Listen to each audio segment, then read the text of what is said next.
자, 미국 금리 인하 기대감, 건설주 얘기 좀 해볼까 하는데요. 자, 이 미국이 지금 최근 들어서 금리 인하 얘기가 지금 솔솔 나오고 있습니다. 지금 뭐 올해 하반기 내년까지 해서 작게는 한 번, 많게는 한 두세 번 정도 금리 인하를 하지 않을까라는 얘기가 나오고 있고요.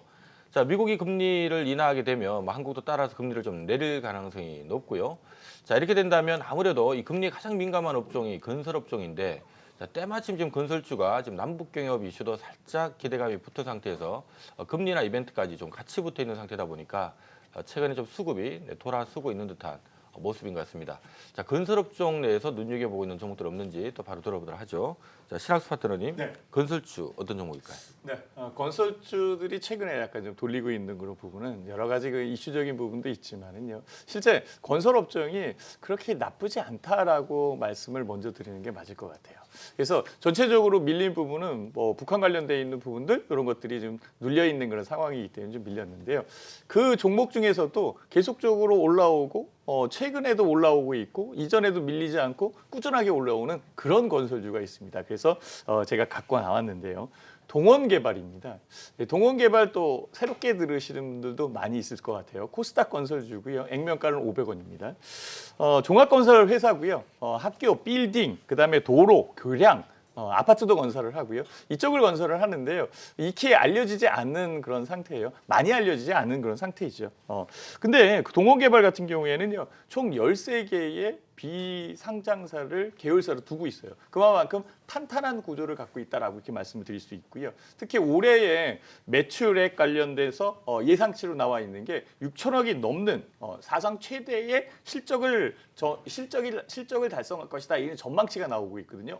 이 회사가 이렇게 좋은 실적을 최대 실적이라고 얘기를 하니까 좋은 실적을 낼 수 있는 그런 부분들 이런 것들 다시 한번 또 조사를 해봤죠. 그랬더니 매출 성장세에 관련돼 있는 부분에서 미리 확보한 수주 물량이 2021년까지 유효하다라고 이렇게 얘기를 해요. 그러면은 지금 2019년, 20년, 21년 앞으로 근 3년 동안 꾸준하게 수주에 대한 부분이 안정적으로 돼 있는 그런 상황이고 주가는 우상향으로 상승을 하고 있는 그런 상태다라고 한다면 한번 좀 쳐다봐야 될 그런 주가가 아닐까라고 주식이 아닐까라고 생각을 해 봅니다. 그래서 아주 뭐 큰 건설사도 있지만 동원개발 이 종목도 관심을 두십시오라고 이렇게 말씀드리면서 목표가는 5,300원, 손절가는 4,650원을 제시해 봅니다. 네, 자, 이 부산과 울산 쪽 경남권에서 조금 지배력 있는 지역 건설사죠. 동원 개발 선정을 해 주셨습니다. 지금 뭐 연간 한 1,000억 정도 순이익을 내는 기업인데요. 지금 뭐 시가총액 4,300억이니까 PER 한 4배 정도 지금 수준이고요.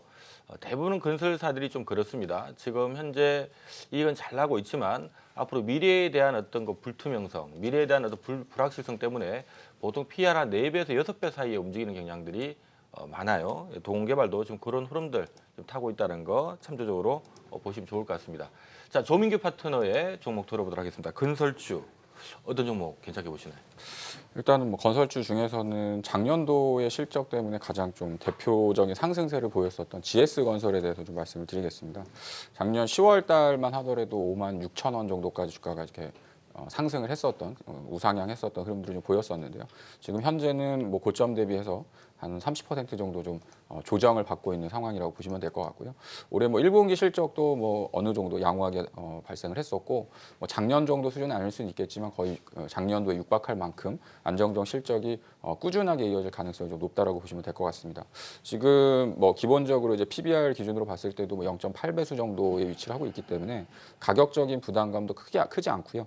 오히려 실적이 좋아지는 사이클로 좀 진입을 한다라고 한다면 다시금 주가는 좀 강세를 이어지지 않을까 좀 보고 있습니다. 그래서 뭐 아주 긴 호흡으로 가기에는 조금 뭐 좀 등치가 좀 큰 회사이기 때문에 주가에 대한 변동성이 이렇게 크진 않을 수 있겠지만 단기적인 부분을 보신다고 한다면 하락하기 이전의 가격이었던 45,000원에서 46,000원 정도. 그래서 1차적인 목표가는 46,000원 정도로 말씀드리겠고요.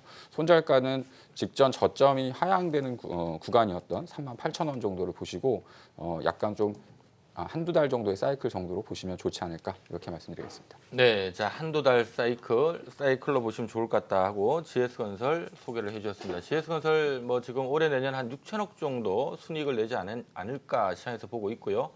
현재 시가총액 3조 3천억 대니까 네, PR 관점에서는 뭐 5배, 6배 사이에서 네, 거래되고 있다는 점 참조하시면 좋을 것 같습니다. 자 이동근 파트너의 건설주 얘기 좀 들어보도록 하겠습니다. 자 건설업종 지금 뭐 금리나 얘기도 살살 나오고 하다 보니까 좀 분위기를 살짝 타는 것 같은데 괜찮겠습니까? 어떻게 보십니까?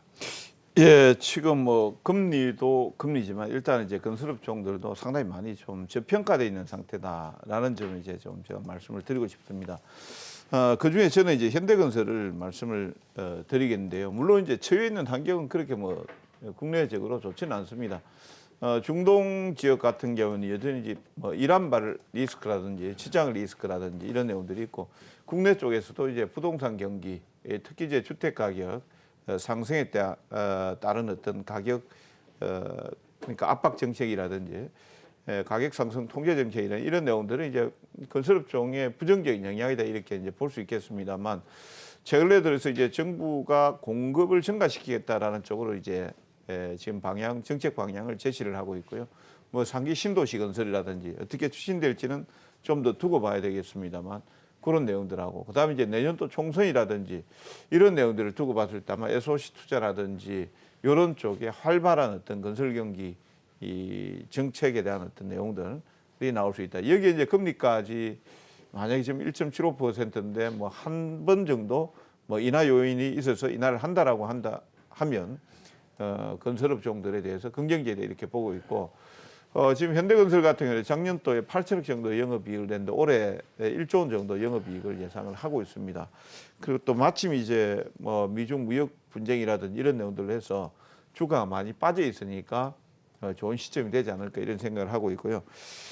목표가는 짧게는 5만 5천 원, 길게 조금 더 길게 보면 6만 원 정도 이렇게 제시를 하고요. 손절가 5만 원 정도 제시를 하겠습니다.